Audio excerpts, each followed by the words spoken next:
dalam rukun agama, dalam fondasi tiang-tiang agama arkanuddin ada 3, al-Islam wal iman wal ihsan. Ya, al-Islam wal iman wal ihsan. Rukun Islam ada 5, rukun iman ada 6, kemudian al-ihsan. Al-ihsan ini yang sudah hilang dari orang-orang muslim. Al-ihsan ini yang sudah mulai terkikis dari kita yang mengaku beriman kepada Allah. Al-ihsan itu apa? Anta ta'budallaha ka'annaka tarah, fa in lam takun tarahu fa innallaha yarah. Yang kau beribadah kepada Allah seakan-akan kau melihat Allah, dan apabila kau tidak mampu melihat Allah, yakini, tanamkan, imani bahwasanya Allah melihat. Nah, orang kalau sudah merasa seperti itu nggak bakal berani maksiat. Nggak bakal berani maksiat, kenapa? Dia mau maksiat, Allah melihat. Dia mau zina, Allah tahu. Kalau dia punya perasaan al-ihsan. Nah ini makanya Mas Hadir rahimahullah. Kembali lagi. Ini salawat luar biasa manfaatnya. Di samping kita duduk sini kalau orang nanya, Beb, emang salawat itu kita itu nggak ada hubungannya? Tadi saya ceritakan, dalilnya banyak. Orang-orang yang sudah meninggal dia tahu hubungan apa artinya apa.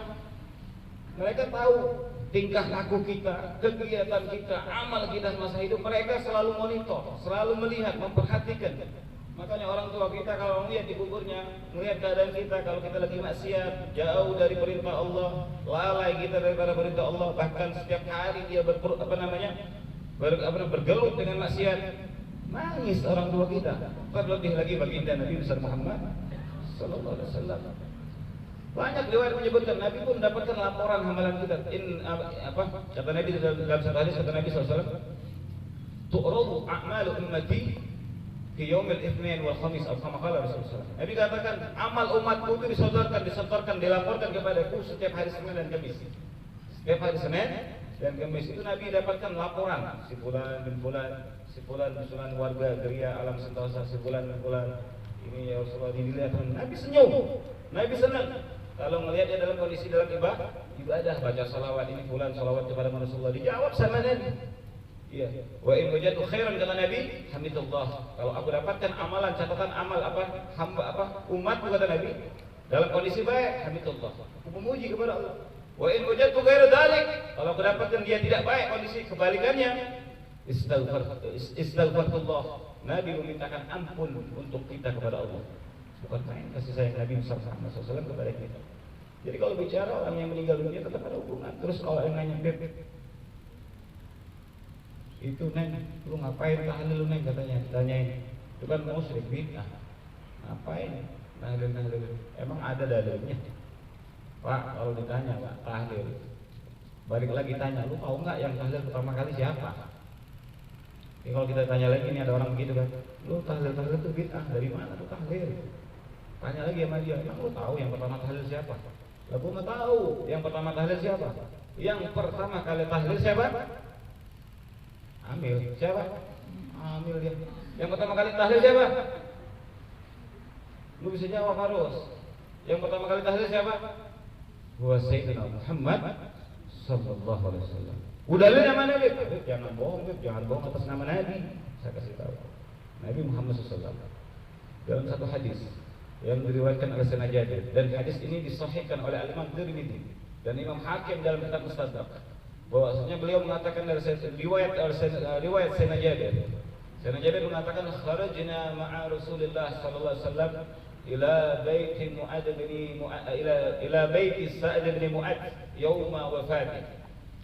Kata Sayyidina Jabir, kharajna ma'a Rasulillah sallallahu alaihi wasallam ila Sa'd bin Mu'adz yauma wafatih. Kama qala Rasul sallallahu alaihi wasallam. Beliau katakan, kata Sayyidina Jabir, kami pergi keluar bersama dengan sahabat-sahabat yang lainnya. Bersama siapa? Dengan Rasulullah sallallahu alaihi wasallam, ya, pada hari wafatnya sahabat Nabi yang namanya Sa'ad bin Mu'adz.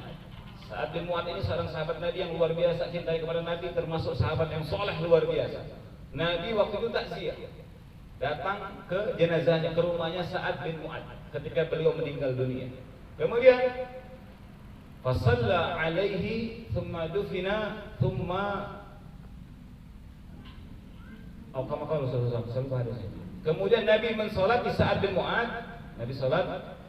Setelah Nabi salat, artinya Nabi mengimami salat jenazahnya Sa'ad bin Mu'adz. Kemudian makam tersebut dikuburkan. Setelah dikuburkan, Nabi dalam riwayat tersebut sebutkan kata Imam Sayyidina Jabir, fajalasan Nabi sallallahu alaihi wasallam fawqa qabri. Maksudnya Nabi duduk di samping atau di atas makamnya Sa'ad bin Mu'adz. Nabi duduk ketika itu. Nah, di saat Nabi duduk, sahabat yang meriwayatkan namanya Sayyidina Jabir bin Abdullah, beliau katakan, Nabi duduk sangat lama ketika itu. Bahkan riwayat Sayyidina Jabir ketika itu, fasabbaha Rasulullah fasabbahna ma'ahu. Disebutkan dalam riwayat tersebut, Nabi ketika itu membaca tasbih dengan waktu yang panjang. Kalau bahasa kita mungkin subhanallah, subhanallah, subhanallah, subhanallah. Apa kata sahabat yang meriwayatkan riwayat hadis tersebut? Fasabbahna ma'ahu. Kemudian kami pun ikut bertasbih bersama Rasulullah. Gak cuma itu apa? Tsumma qabbar. Kemudian Nabi pun membaca takbir. Allahu akbar, Allahu akbar, Allah. Bukan takbir, bukan begitu. Allahu akbar, Allahu akbar, Allahu akbar, Allahu akbar. Fakabbarna ma'a Rasulullah sallallahu alaihi wasallam. Dalam riwayat lain disebutkan fahallala Rasulullah sallallahu alaihi wasallam fahallalna ma'ahu. Kemudian Nabi mengucapkan la ilaha illallah, la ilaha illallah. Kemudian kami pun mengikuti yang diucapkan Nabi, la ilaha illallah. Itu tahlil. Kalau ada yang Wahabi yang nggak percaya ini, temuin sama saya, suruh ngaji. Makanya jadi YouTube. Ya, ini hadis banyak. Ini dalam kitab Musaddarak, kemudian dalam kitab Sunan Tirmidzi, banyak sekali hadis ini. Ya, mungkin nggak paham ngaji itu. Makanya anak-anak muda jangan sampai terkontaminasi. Artinya terpengaruh dengan pemikiran-pemikiran yang sebab yang bisa menjauhkan kita daripada syariat Nabi Muhammad SAW. Karena dalam hadis Nabi sendiri yang mengatakan, ya dalam hadis sendiri Nabi mengatakan, kalau saya lupa hadisnya, itu disebutkan dalam hadis kata Nabi SAW, nanti di umatku di akhir zaman kata Nabi SAW, itu nanti ada golongan satu kelompok orang yang akan mengikis keislaman setiap orang yang ada di akhir zaman. Kebukti nggak sekarang? Baik itu dari tubuh Islam sendiri terhadap, ataupun orang-orang yang tidak ada di tubuh, artinya orang-orang Islamnya sendiri yang mungkin berada di luar daripada dia tidak mempunyai religius dalam Islam.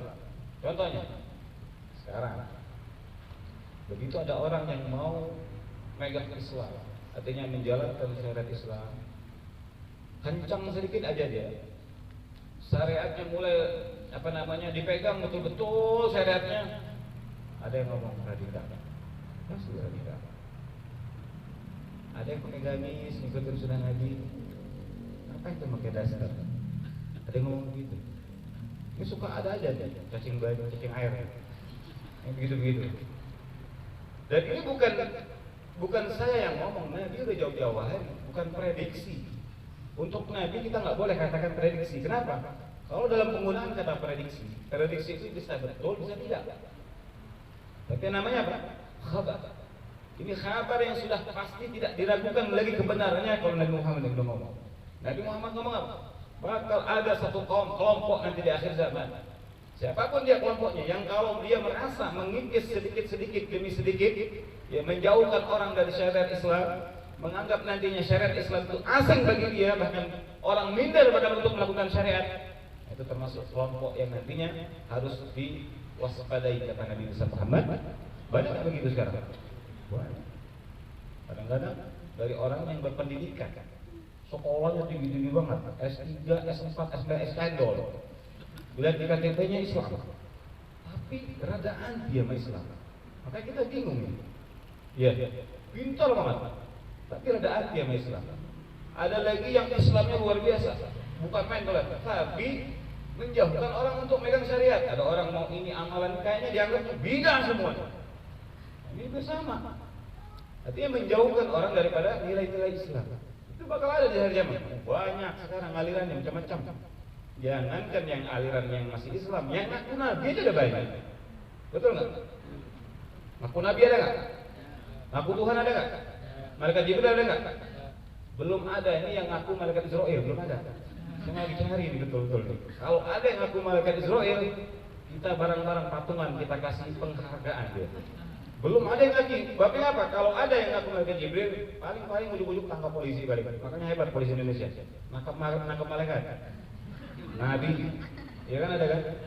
Ini saya yakin ini orang pada takut Jangankan orang jalan sih, polisi tetap ngeri kalau ada yang ngaku-ngaku Israel untuk nangkapnya. Ini jangan main, kalau dia beneran cabut kita. Betul nggak? Makanya ini akan akhir zaman, akhir zaman, ya. Anak muda semuanya, ini akhir zaman. Kalau ente nggak betul-betul kuat akidahnya untuk memperkuat dari mudanya ini, dia bakal tergerus dengan terbawa zaman kondisi sekarang. Na'udzubillah min dzalik, sebagaimana dikatakan oleh Nabi, sayati fitanun ala ummati la yanju minha illa man ahyallahu qalbahu bi nuril ilmi. Kata Nabi SAW, akan datang fitnah-fitnah di akhir zaman. Di hadis lain Nabi tegaskan, kata Nabi, yusbihur rajulu mu'minan wa asbaha kafiran. Ini sering saya sampaikan. Orang ada yang paginya beriman, kata Nabi, sore kafir. Ada yang kafir, sorenya beriman, pagi udah kafir. Kenapa? Fitnah di akhir zaman ini luar biasa. Maka Nabi katakan, fitnah di akhir zaman ini kakita il-matar taqa'u ala buyutikum, kata Nabi. Seperti rintik air hujan yang jatuh di atas rumah-rumah kalian. Fitnah akhir zaman ini banyak sekali. Tidak akan ada yang selamat daripada fitnah itu tersebut, kata Nabi SAW. Illa man ahyallahu qalbahu bi nuril ilmi, kata Nabi SAW. Kecuali orang-orang yang Allah hidupkan hatinya dengan cahaya ilmu. Jangan salah pilih guru juga. Jangan salah pilih guru. Sekalinya dapat ilmu, nanti ilmunya terbang-terbangan. Agak putih, kata orang Sunda. Cek orang Sunda mah. Kayak apa? Sepupuh teh. Ngaji terbang, sholat kagak. Belajar terbang. Ada yang apa lagi? Belajar melet, nyantet. Na'udzubillah min dzalik. Maka cari ilmu apa? Ilmu yang dapat mendekatkan kita kepada Allah, dan ilmu yang dapat menjaga kita untuk tidak bermaksiat kepada Allah. Itu ilmu yang manfaat akhir zaman. Selamat kita kalau begitu. Makanya dekat ulama-ulama kita, guru-guru kita.